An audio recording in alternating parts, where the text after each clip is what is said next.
Hello students, welcome to this lecture series. इस video में हम डिस्कस करने वाले हैं क्लास 10th का एक नया चैप्टर शुरू करेंगे, that is applications of trigonometry, या फिर कुछ बुक्स में इस चैप्टर का नाम हाइट एंड डिस्टेंस भी हो सकता है। तो अगर आपने इस सीरीज के पिछले वीडियो देखे हैं तो पिछले जो वीडियो थे हमने उसमें चैप्टर जो फिनिश किया था वो था ट्रिगोनोमेट्री का। ट्रिगोनोमेट्री का चैप्टर हमने फिनिश किया था लास्ट। उससे नेक्स्ट चैप्टर जो हम करने वाले हैं वो है एप्लीकेशंस ऑफ ट्रिगोनोमेट्री, मतलब ट्रिगोनोमेट्री के क्या क्या एप्लीकेशन प्रैक्टिकल लाइफ में हमारे पास हो सकती है। ठीक है, तो चैप्टर जो है इसमें अलग अलग टाइप की प्रॉब्लम्स आएंगे आपके पास। टॉपिक जो है वो आपके पास बस दो ही हैं, एक एंगल ऑफ एलिवेशन क्या होता है और एक एंगल ऑफ डिप्रेशन क्या होता है। ये दो चीज़ें आपको समझ लेनी है। उसके अलावा बाकी सारा ट्रिगोनोमेट्री का काम है इसके अंदर। तो एंगल ऑफ एलिवेशन और एंगल ऑफ डिप्रेशन। एलिवेशन का मतलब क्या होता है? जब आप किसी चीज को एलिवेट करते हो, एलिवेट करना मतलब ऊपर चढ़ना उस चीज का। डिप्रेशन का मतलब किसी भी चीज का गिरना, मतलब नीचे की तरफ जाना उस चीज का। तो एंगल ऑफ एलिवेशन और एंगल ऑफ डिप्रेशन, इसका यहाँ पर जो हमारे पास मतलब है वो ये है कि एग्जाम्पल के तौर पे हमने ये ग्राउंड लेवल कंसीडर किया है। ग्राउंड लेवल बोल दो, उसके अलावा हॉरिजॉन्टल लेवल बोल सकते हो।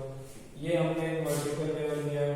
यहाँ पर कोई ट्री हो सकता है, बिल्डिंग हो सकता है, टावर हो सकता है, मतलब ऐसा कोई भी ऑब्जेक्ट जो वर्टिकली खड़ा हुआ है वो हमारे पास इस लाइन से रिप्रेजेंट कर रखा हमने। अब कोई ऑब्जर्वर है वो यहाँ पे बैठा हुआ है और वो ऑब्जर्वर क्या करता है कि इस वर्टिकल ऑब्जेक्ट को ऑब्जर्व करता है। जैसे यहाँ पर ट्री था तो वो जो ऑब्जर्वर है वो इस ट्री को ऑब्जर्व कर रहा है।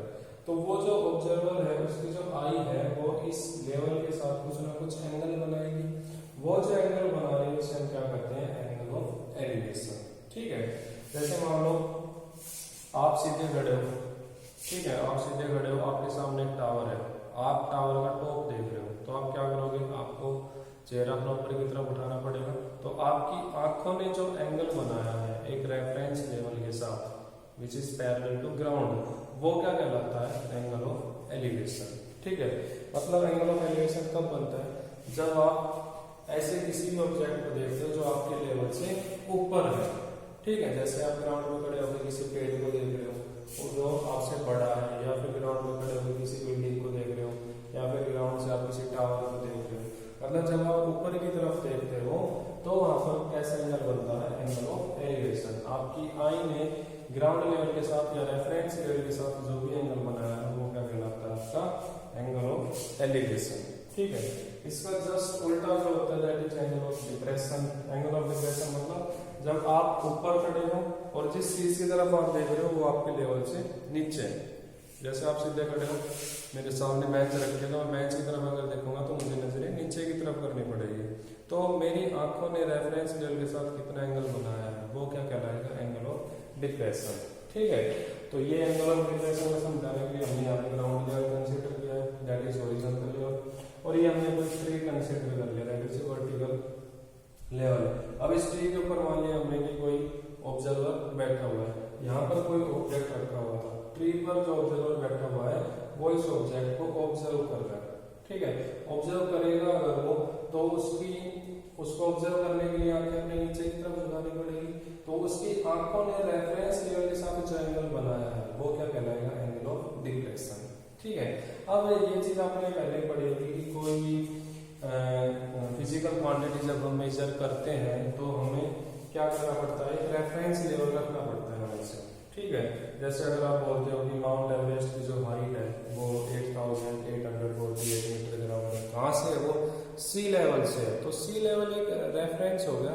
तो किसी भी हाइट को मेजर करने का या किसी भी लेंथ को मेजर करने का, किसी भी एंगल को मेजर करने का, इन जनरल किसी भी क्वांटिटी को मेजर करने का हमेशा एक रेफरेंस होता है। ठीक है, अगर आप कहते हो कि मेरी हाइट 5 फुट है तो 5 फुट कहाँ से है? जब आपने ग्राउंड से उसको मेजर किया है। ठीक है, ऐसा तो है नहीं कि आप छत पे खड़े थे और उसके बाद आपने ग्राउंड पे वहां पे स्केल लगाया फिर अपनी हाइट बता रहे हो। तो आपने रेफरेंस अगर लिया है 5 फुट तो आपने पैरों से अपनी लेंथ जो है वो मेजर करेगा, तब वो कितनी आई है? 5 फुट आई है। अगर आप रेलवे स्टेशन वगैरह पे गए तो वहाँ पे साइन बोर्ड जो लगे होते हैं स्टेशन के नाम पे येलो कलर का जो होता है उसमें आप नोटिस करना एक बात, वहाँ पे हमेशा ब्लैक कलर में एक लिखा होता है समुद्र तल से ऊंचाई, हाइट फ्रॉम सी लेवल, कि वो जो पर्टिकुलर हमारे पास है प्लेटफॉर्म है, स्टेशन है, वो सी लेवल से कितनी हाइट पे है। तो ये जो सी लेवल है, समुद्र तल से जो ऊंचाई है, वो एक तरीके से रेफरेंस का काम कर रही है, ठीक है। तो उसी तरीके से ट्रिग्नोमेट्री में जब हम एंगल मेजर करते हैं तो हमारे पास हमेशा एक रेफरेंस होता है, उस रेफरेंस के रेस्पेक्ट में एंगल जो है बनते हैं। तो जैसे हमने एंगल ऑफ एलिवेशन बनाया, एंगल ऑफ एलिवेशन बनाया तो सिंपली ग्राउंड हमारे पास एक रेफरेंस हो गया। ग्राउंड से आप कितना इंक्लाइन हो रहे हो, कितना ऊपर की तरफ देख रहे हो, कितना एलिवेट कर रहे हो, वो एंगल ऑफ एलिवेशन होता है। उसी तरीके से जब आप यहाँ पर बैठे हुए हो, मान लो आप ऑब्जर्वर हो, आप ट्री पर बैठे हुए हो और आप इस ऑब्जेक्ट को ऑब्जर्व कर रहे हो, तो आपकी आंखों ने कितना एंगल बनाया है, ठीक है। उसके लिए रेफरेंस क्या करना पड़ेगा, ये ग्राउंड लेवल है, ये लाइन हमने ड्रॉ कर ली ग्राउंड लेवल के पैरेलल। क्यों? क्योंकि पैरेलल लाइन के बीच का एंगल कितना होता है, 0 होता है, कोई फर्क तो पड़ेगा नहीं, जितना एंगल इसके साथ बनेगा उतना एंगल इसके साथ आना चाहिए यहाँ पे। तो यहाँ पर जब ऑब्जर्वर बैठा हुआ था वो इस ऑब्जेक्ट को ऑब्जर्व कर रहा है, तो ये रेफरेंस लाइन है, तो ये वाला जो एंगल बना है वो किसके इक्वल आएगा, जितना ये वाला एंगल बना है। क्यों? क्योंकि ये दोनों एक तरीके से पैरेलल लाइन है, और ये क्या बन गया, ट्रांसवर्स बन गया ना, उसके लिए ज्योमेट्री का काम थोड़ा सा आएगा इसमें। तो ये दोनों कैसे एंगल बन जाएगा हमारे पास, अल्टरनेट एंगल बन जाएंगे। तो ये दोनों एंगल कैसे आएंगे, इक्वल आएंगे। तो एंगल ऑफ डिप्रेशन अगर आप देखते हो, ये वाला एंगल ऑफ डिप्रेशन है, और जितना एंगल ये आ रहा है उतना ये एंगल ये आएगा। ये हमने किससे रिप्रेजेंट किया है, अल्फा से रिप्रेजेंट किया। तो आपको इन जनरल दो चीजें ध्यान रखनी है, एक एंगल ऑफ एलिवेशन, एक एंगल ऑफ डिप्रेशन। अगर आप ऊपर की तरफ देखते हो तो एंगल ऑफ एलिवेशन बनता है, अगर आप नीचे की तरफ देखते हो तो आपका एंगल ऑफ डिप्रेशन बनता है, ठीक है। और इसके जो क्वेश्चन होते हैं, इसके जो प्रॉब्लम होते हैं, उसमें डायग्राम होता है, मोस्ट इंपोर्टेंट होता है। अगर आपने डायग्राम सही बना दिया तो आप क्वेश्चन को आसानी से सोल्व कर सकते हो।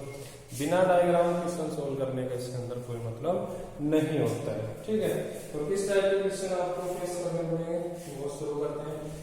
यहाँ पे फर्स्ट क्वेश्चन करेंगे लॉजिकल कॉन्सेप्ट की ज्यादा बात है, बस ये दो टॉपिक आपको ध्यान रखने हैं। उसके बाद आपको क्वेश्चन बड़े अच्छे से पढ़ना है कि क्वेश्चन के अंदर क्या दे रखा है, उसके अकॉर्डिंग आप डायग्राम बनाओगे, और फिर वहां से ट्रिग्नोमेट्री की जो भी एप्लीकेशन है, जो टेबल आपने याद की ट्रिग्नोमेट्री टेबल, उसको यूज करते हुए आप उसको आगे सोल्व करोगे। जैसे फर्स्ट क्वेश्चन हमें दे रखा है, a vertical pole stands on the level ground. First question लिखा है, a vertical pole stands on a level ground, ठीक है। कोई पोल है वो हमारे पास लेवल ग्राउंड पे रखा हुआ है, खड़ा हुआ है, ठीक है। लेवल ग्राउंड मतलब कि जो ग्राउंड है वो लेवल है, समतल है तरीके से।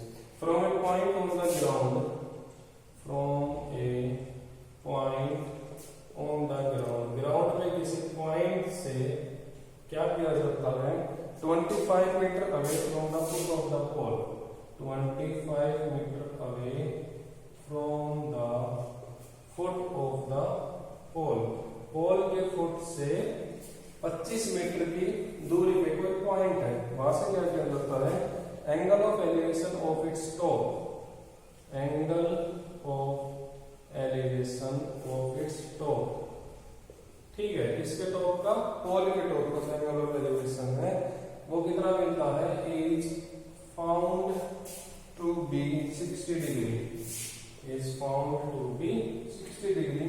Find the height of the pole. Find the height of the pole.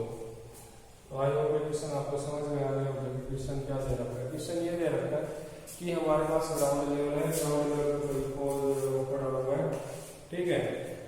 अब पोल के फुट से 25 मीटर के डिस्टेंस पे हमारे पास कोई पॉइंट है जहाँ पे कोई ऑब्जर्वर जो है वो है, और वो क्या करता है, उस पोल के टॉप को ऑब्जर्व कर रहा है 25 मीटर डिस्टेंस से, और वहां से उसका एंगल ऑफ एलिवेशन जो है, एंगल ऑफ एलिवेशन ही बनेगा क्योंकि जो ऑब्जर्वर है वो एक तरीके से ग्राउंड पे है, और जो पोल है वो ऊपर की तरफ, उसके हाइट से ज्यादा हाइट मिलेगी पोल की, ठीक है।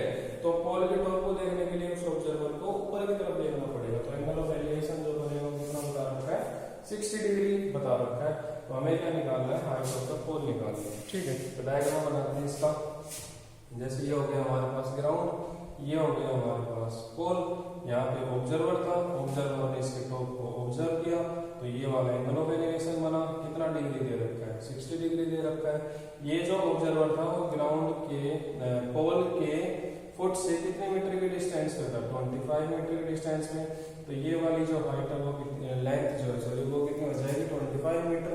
ये पोल की हाइट हमें निकालनी है, तो इसको हम h कंसीडर कर लेते हैं। ठीक है, ये पोल का कुछ नाम रख लिया ए बी, ये पॉइंट हमने क्या कर लिया C कंसीडर कर लिया। ठीक है, तो अब हम यहाँ पे क्या लिखेंगे, यहाँ पर हम लिखेंगे let height of pole A B that is equal to h।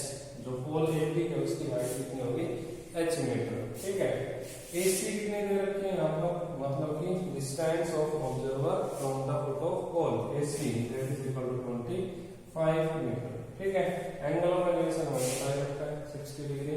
हमें क्या निकालना है, हमें h की वैल्यू निकालनी है। तो अभी आप देखो कि ये जो पोल खड़ा होगा वो बिल्कुल सीधा खड़ा रहा होगा। ये तो बाय डिफॉल्ट आपको कंसीडर करके चलना ही है, ये कहीं लिखा नहीं मिलेगा आपको ये पोल जो है वो सीधा खड़ा है, टावर जो है वो सीधा खड़ा है, बिल्डिंग जो है वो सीधी है। ये बाय डिफॉल्ट आपको दिमाग में रखना है कि अगर कोई टावर है तो वो बिल्कुल राइट एंगल में खड़ा हुआ है ग्राउंड से। ठीक है, कोई बिल्डिंग है बिल्कुल सीधी खड़ी हुई है, मतलब ग्राउंड के साथ 90 डिग्री के एंगल पे। कोई पोल है, कोई ट्री है, वो बिल्कुल सीधा खड़ा हुआ है। तो ये जो पोल है वो ग्राउंड के साथ अगर बिल्कुल सीधा खड़ा हुआ है तो कितना एंगल बनाएगा, स्ट्रेट है बिल्कुल 90 डिग्री का एंगल बनाएगा।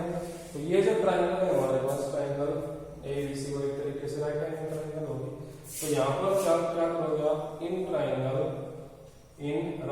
ट्रायंगल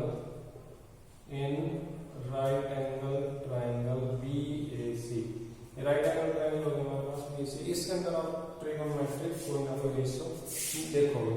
तो देखो ये वैल्यू आपको निकालनी है। ये एक्यूट एंगल आप लेके चल रहे हो, तो इससे सामने वाली जो साइड है वो क्या बनेगी, परपेंडिकुलर। ये हाइपोटेनस है, नीचे क्या है, बेस है। तो परपेंडिकुलर बेस और हाइपोटेनस की चीज आपको पता लगी। तो हम क्या करते हैं, h अपॉन में AB अपॉन AC लिख लेते हैं। चलो AB अपॉन में AC। तो AB क्या है हमारे पास, परपेंडिकुलर, AC क्या है, बेस है। और ध्यान रखना आपको जो मैंने बताया था PBT अपॉन में HHB, ये सबसे इम्पोर्टेंट है। ट्रिगोनोमेट्री में चीज बार आई आपके पास। तो आपने किस किस का रेशियो लिया है, AP और AC का। AP क्या था, परपेंडिकुलर, AC क्या था, बेस। मतलब में आपने P अपॉन P किया। ठीक है, P अपॉन P क्या बनता है, tan। तो this is equal to tan, और एंगल कितना दे रखा है हमारे पास 60 डिग्री। इस एंगल के रिस्पेक्ट में आपने परपेंडिकुलर और बेस डिसाइड किए हैं। तो this is equal to tan 60 degree. ठीक है, अब AP कितना है h, AC कितना है 25। tan 60 टेबल लगा लो, आपने याद कर लिया होगा अब तक तो अच्छे से। tan 60 की वैल्यू कितनी होती है, √3। तो h कितना आ जाएगा हमारे पास 25 into √3 मीटर। तो हाइट जो है वो हमारे पास इतनी है। √3 की वैल्यू 1.732। ये दो वैल्यू आपको अच्छे से याद कर लेनी है। एक तो √3 की, √3 होता है 1.732, और एक √2 दैट इज 1.414। ठीक है, इन दो रूट की वैल्यू का सबसे ज्यादा यूज होगा यहाँ पे इस चैप्टर में। √3 की वैल्यू आपको याद रखनी है 1.732, और √2 की वैल्यू आपको याद रखनी है 1.414। ठीक है, तो यहाँ पर हमारे पास जो पोल की हाइट आएगी वो कितनी है, 25 √3। यहाँ पर छोड़ देते हो तो भी ठीक है। अगर आगे सॉल्व करना चाहते हो तो √3 क्या वैल्यू रख सकते हो, तो ये कितना आ जाएगा 25 into 1.732। इसे आप सॉल्व कर सकते हो, इतना बनता है। क्लियर है, तो इस तरीके से हमें ये क्वेश्चन जो है वो सोल्व करना है। बिल्कुल सिंपल सा क्वेश्चन था, आसानी से आप डायग्राम बना सकते थे। और उसके बाद कौन सा ट्रिगोनोमेट्रिक रेशियो आपको यूज करना है वो आपको थोड़ा सा कॉमन सेंस लगानी पड़ेगी। जैसे यहाँ पर ये वाली साइड हमें निकालनी थी, ये वाली साइड हमें बता दी, ये ना तो हमें पता है ना हमें निकालने, तो इसको भी इन्वॉल्व करने का कोई फायदा था ही नहीं। ठीक है, तो हम परपेंडिकुलर का बेस के साथ या बेस का परपेंडिकुलर के साथ रेशियो ले सकते थे। तो या तो आप tan में सॉल्व करोगे इसको, या कोट में, साइन में और कोस में हाइपोटेनस इन्वॉल्व होता है, तो साइन और कोस में लेके जाने की इसको कोई जरूरत नहीं थी। कौन सा ट्रिगोनोमेट्रिक रेशियो आप लेके चलोगे, ये क्वेश्चन टू क्वेश्चन वेरी कर सकता है।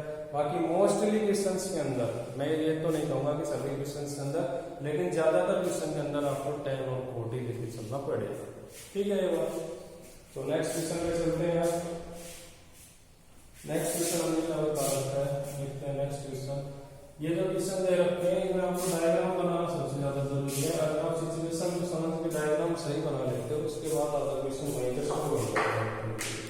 ठीक है, तो सेकंड क्वेश्चन हमें दे रखा है, a kite is flying attached to a thread.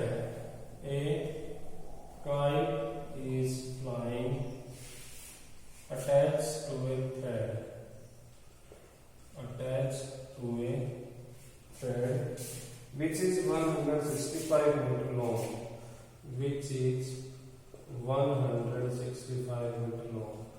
जो लेंथ बता रखी है थ्रेड की वो बता रखी है 165 metre. Thread makes an angle of 30 degree, thread makes an angle of 30 degree. Thread जो है वो कितना एंगल बना रहा है, 30 डिग्री का एंगल बना रहा है विद द ग्राउंड। ग्राउंड यहाँ पे रेफरेंस लेवल हो गया एक तरीके से, तो ग्राउंड के साथ 30 डिग्री का एंगल बना रहा है।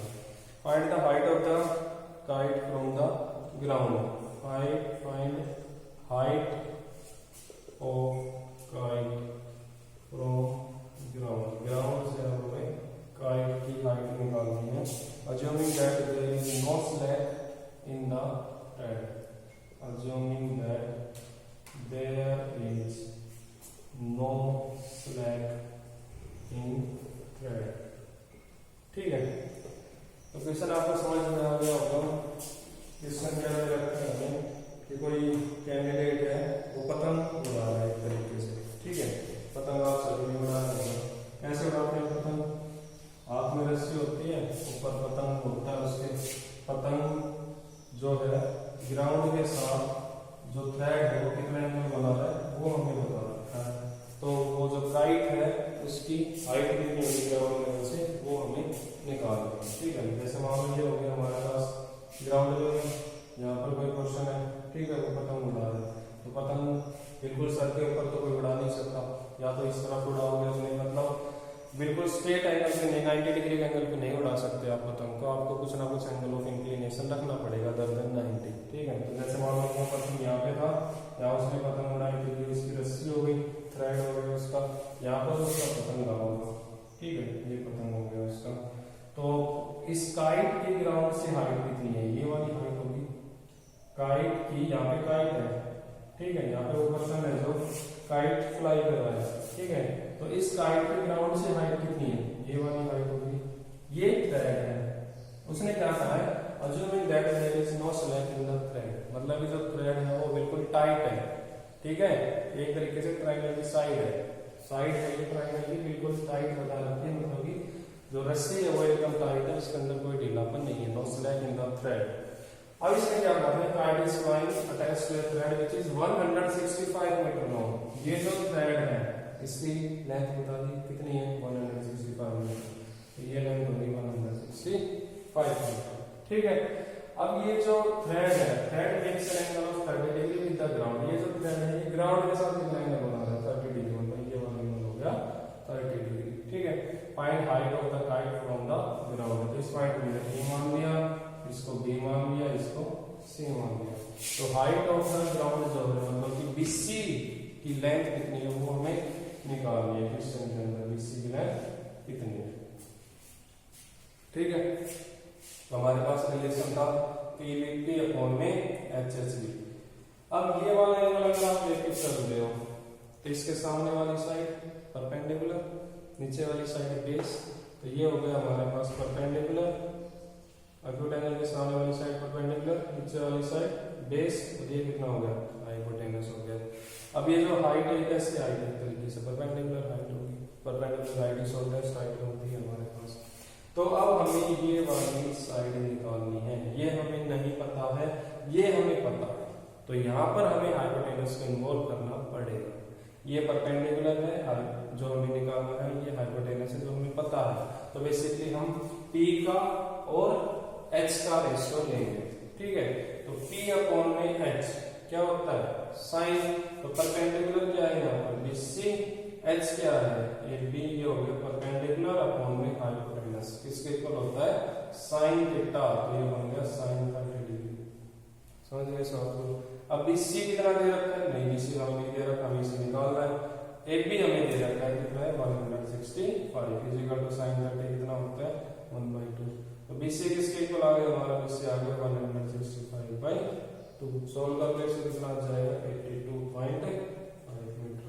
मतलब कि जो काइट की एक्चुअल हाइट आई है ग्राउंड से वो कितनी आई है हमारे पास 82.5, ठीक है।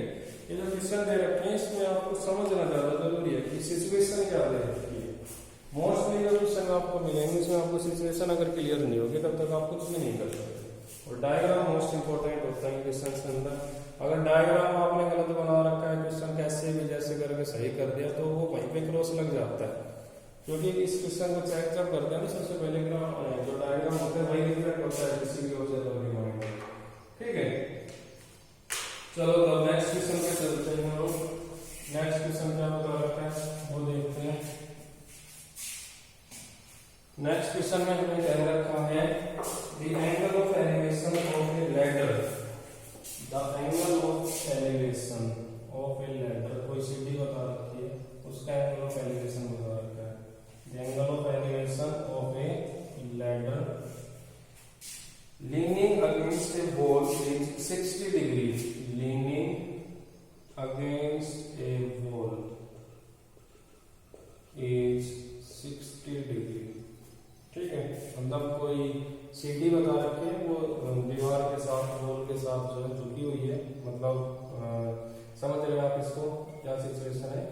जो लैडर है that is leaning against the wall, ladder जो है वो वॉल पे लगा रखी है और जो लैडर है वो कितना एंगल बना रही है 60 डिग्री का एंगल बना रही है। ठीक है, आगे है and the foot of ladder is 9.5 metre away and foot of ladder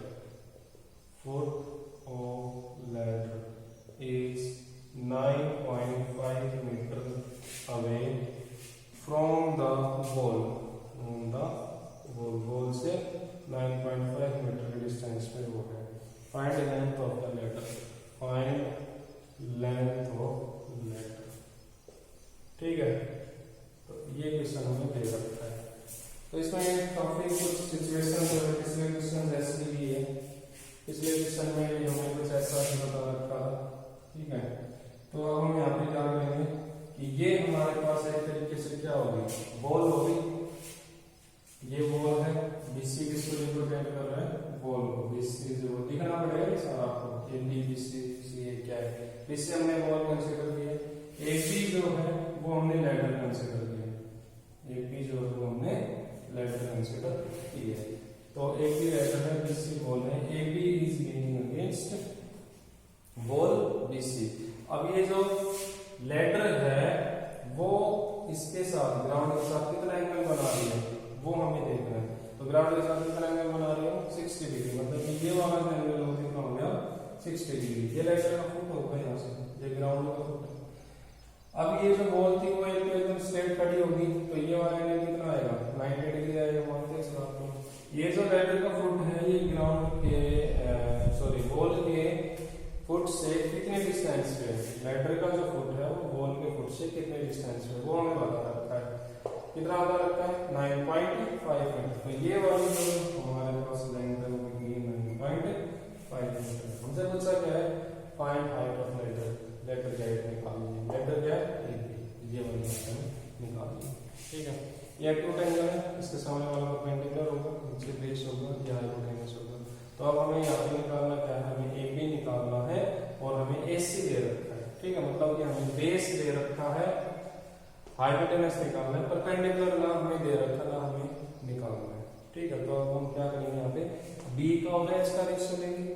तो बी अपॉन एच क्या होता है हमारे पास कोस होता है। यहाँ पर हम लिखेंगे A C that is base upon में A B that is hypotenuse is equal to cosine of angle. Angle कितना दे रखा है यहाँ पर 60 डिग्री एक्यूट एंगल दे रखा है।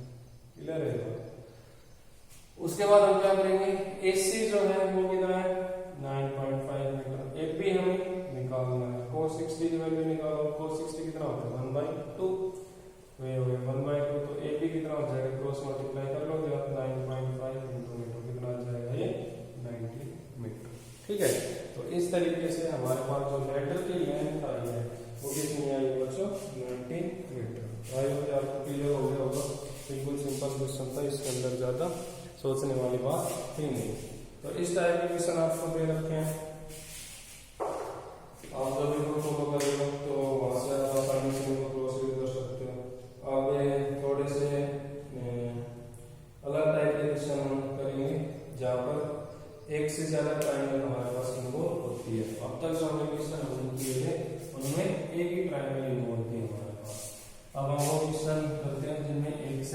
ज्यादा ट्रायंगल की वो होती है। जैसे ये क्वेश्चन हमें दे रखा है, क्वेश्चन हमें दे रखा है a person standing on the bank of a river, a person standing on the bank of a river. ठीक है, कोई पर्सन है वो नदी के किनारे खड़ा हुआ है। Observe that angle of elevation, observe that angle of elevation, वो क्या ऑब्जर्व करता है कि जो एंगल ऑफ एलिवेशन है किसका, of the top of a tree, of the top of a tree standing on the opposite bank, standing on the opposite bank is 60 degree. ठीक है, वो ये ऑब्जर्व करता है कि अपोजिट बैंक पे जो ट्री है उसका एंगल ऑफ एलिवेशन कितना है, 60 degree. When he moves 30 metre away from the bank, when he moves 30 metre away, 30 metre away from the bank, 30 meter away from the bank, he finds angle of elevation to be 30 degree. He finds angle of elevation to be 30 degree. ठीक है, जब वो 30 metre दूर चला जाता है bank से तो उस एंगल ऑफ एलिवेशन कितना नजर आता है, 30 डिग्री। तो इसमें पूछा गया find height of tower and width of river, find height of tower and width of river, ये दो चीजें हमसे पूछी। ठीक है, चलो बच्चों क्वेश्चन को बहुत बढ़िया अच्छे से, क्वेश्चन के अंदर क्या दे रखा है, क्वेश्चन के अंदर ये दे रखा है कि कोई रिवर है, कोई पर्सन है जो रिवर के बैंक पे बिल्कुल बैठा हुआ है और वो अपोजिट बैंक की तरफ देखता है, दूसरे जो अपोजिट किनारा है उसकी तरफ देखता है। वहां पे कोई ट्री है, वो ट्री के टॉप पे देखता है, तो जब ट्री के टॉप पे देखेगा तो कैसा एंगल बनाएगा, एंगल ऑफ एलिवेशन बनाएगा। तो वो एंगल ऑफ एलिवेशन जो है कितना बना रहा है, पहले 60 डिग्री बना रहा है। अब वो क्या करता है कि वो रिवर बैंक से थोड़ा सा दूर चला जाता है। ठीक है, रिवर बैंक से थोड़ा सा दूर चला जाता है, कितना मीटर दूर चला जाता है, पहले वाली पोजीशन से 30 मीटर दूर चला जाता है, तो एंगल ऑफ एलिवेशन कितना हो जाता है, 30 डिग्री हो जाता है। तो पूछा गया है what is height of tower and width of river. तो कैसे करेंगे हमसे, जैसे मान लीजिए हमने कंसीडर करते हैं यहाँ से यहाँ तक ये थी रिवर, ये रिवर है हमारे पास, यहाँ पे पर्सन बैठा हुआ था पहले, अपोजिट एंड ये हो गया, अपोजिट बैंक ये हो गया रिवर का, यहाँ पर कोई ट्री है, ये ट्री हो गया, वो पर्सन इस ट्री के टॉप को ऑब्जर्व करता है, यहाँ ये वाला एंगल बनाएगा, एंगल ऑफ एलिवेशन बनाएगा, कितना आ रहा है एंगल ऑफ एलिवेशन, पहले कितना 60 डिग्री, तो ये हो गया 60 डिग्री। अब थोड़ी देर बाद वो क्या करता है, तो बैंक से 30 मीटर दूर चला जाता है, तो बैंक से वो इस साइड चला गया, तो यहाँ से लेके यहाँ तक की जो हमारे पास लेंथ है वो कितनी बता रखी है, 30 मीटर। ठीक है, अब वो यहाँ से इस ट्री को ऑब्जर्व करता है, एंगल ऑफ एलिवेशन कौन सा बनेगा, ये वाला बनेगा। अब ये जो एंगल ऑफ एलिवेशन है वो कितना बन रहा है हमारे पास, 30 डिग्री बन रहा है। ठीक है, तो हमसे क्या पूछा है, एक तो ट्री की हाइट क्या है और एक विड्थ ऑफ रिवर क्या है। सेम पॉइंट से कुछ नहीं रख लेते हैं, ये ए हो गया, ये बी हो गया, ये सी हो गया, ये डी हो गया। तो यहाँ पर हम लिखेंगे लेट ए बी क्या है, ट्री, ए बी रिप्रेजेंट से ट्री, बीसी रिप्रेजेंट से रिवर, बीसी किसको रिप्रेजेंट कर रहा है, रिवर को रिप्रेजेंट कर रहा है। ये दोनों चीजें हमें निकालनी है, ए बी और बीसी। तो ये जो ट्री है ये बिल्कुल स्ट्रेट खड़ा रहा होगा, ये वाला एंगल जो है वो कितना आएगा हमारे पास, 90 डिग्री। ठीक है, अब यहाँ पर थोड़ी सी नोटिस करने वाली बात ये है कि ये जो ट्री था ये 90 डिग्री था, तो इस ट्री से जैसे जैसे आप दूर जाते चले जाओगे, ये चीज आप हमेशा ध्यान रखना, डायग्राम बनाने में इससे बड़ी हेल्प आएगी आपको। तो आप क्या करोगे, जैसे जैसे आप इस स्ट्रेट ऑब्जेक्ट से दूर जाते चले जाओगे, आपका एंगल ऑफ एलिवेशन जो है वो हमेशा डिक्रीज करता चला जाएगा। ठीक है, जैसे यहाँ पर 60 था, यहाँ पर 30 हुआ, थोड़ा और दूर चले जाते तो 20 हो जाता, फिर 10 हो जाता, फिर 5 हो जाता। मतलब जब इस स्ट्रेट ऑब्जेक्ट से आप दूर जाते चले जाओगे तो एंगल ऑफ एलिवेशन आपका डिक्रीज होता चला जाएगा, और जैसे जैसे आप इसके नजदीक चले जाओगे वैसे वैसे एंगल ऑफ एलिवेशन आपका इंक्रीज होता चला जाएगा। जैसे यहाँ पर एंगल 30 था, इससे थोड़ा और नजदीक है तो एंगल 60 हो गया, थोड़ा और जाते थे 70, थोड़ा और जाते थे 80, बिल्कुल यहाँ पे पहुंच जाते थे, 90 हो जाता है, क्योंकि ये बिल्कुल स्ट्रेट है हमारे पास। ठीक है, तो जब आप इस ऑब्जेक्ट से दूर जा रहे हो तो एंगल ऑफ एलिवेशन आपका डिक्रीज करता जाएगा, जब आप उससे नजदीक जाओगे तो एंगल ऑफ एलिवेशन जो है वो आपका इंक्रीज करता चला जाएगा। ठीक है, इस टाइप के बहुत सारे क्वेश्चन मिलेंगे आपको बुक से जब आप करोगे। जैसे इस टाइप के क्या क्वेश्चन मिल सकते हैं कि कोई टावर है, जैसे यहाँ पर टावर खड़ा हुआ है, ये रोड है, ठीक है, कोई पर्सन है जो कार लेके आ रहा है, कार लेके जब वो आ रहा है, जब वो यहाँ पे था तो एंगल बना रहा था 30, फिर थोड़ी देर बाद टावर की तरफ चला गया तो एंगल हो गया 40, फिर थोड़ी और नजदीक चला गया तो एंगल 50, बिल्कुल और नजदीक चला गया तो एंगल हो गया 80। जब बिल्कुल यहाँ पे पहुंच गया तो टावर की तरफ जब जो देखेगा तो बिल्कुल ऊपर देखना पड़ेगा ना उसको, तो बिल्कुल ऊपर देखना तो एंगल कितना बनाएगा 90 डिग्री का 90 डिग्री। तो जैसे जैसे इसके नजदीक जाते जाएंगे हम तो एंगल ऑफ एलिवेशन इंक्रीज होता चला जाएगा, जब जैसे जैसे दूर जाते हैं तो एंगल ऑफ एलिवेशन जो डिक्रीज करता चला जाएगा। ठीक है, ये डायग्राम बनाने में ये कॉन्सेप्ट बहुत काम का होता है, आपको याद रखना है।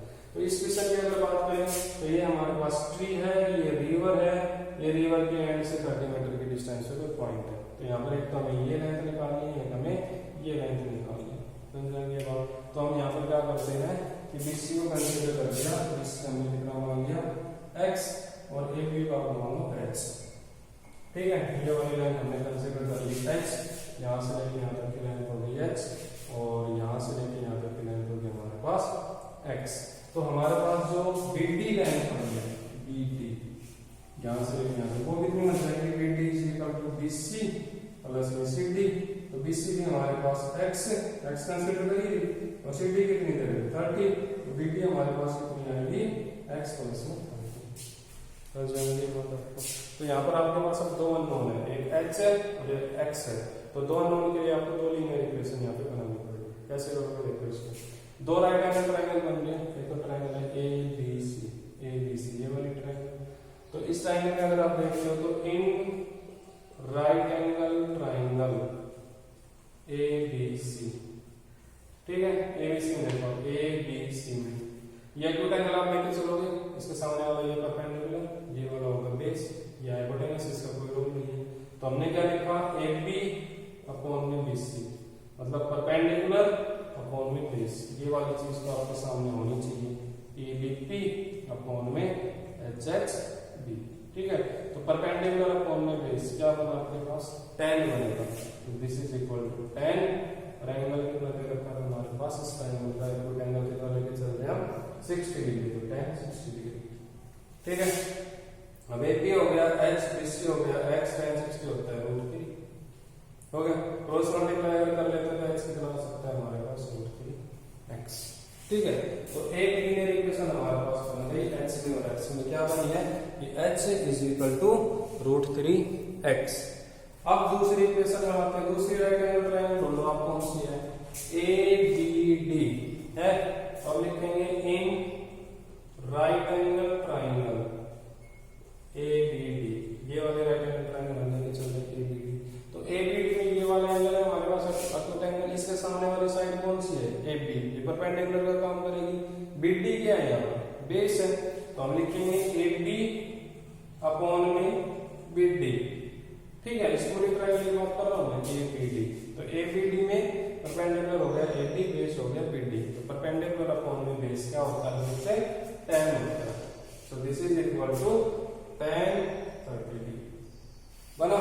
अब AB कितना है h, BD कितना है हमारे पास x प्लस में 30 इज इक्वल टू 10 30 कितना होता है 1/√3 हो गया, तो x plus 30 is equal to √3h होगा। h की वैल्यू हमारे पास कितनी थी यहाँ से √3h, तो ये वाली h की वैल्यू जो है वो अब हम यहाँ पे डाल देते हैं, तो क्या हो गया x plus 30 is equal to √3h की जगह पे √3x, तो ये बन गया x plus 30 is equal to 3x, तो 2x इज इक्वल टू 30, तो x कितना है हमारे पास x आ जाएगा 15।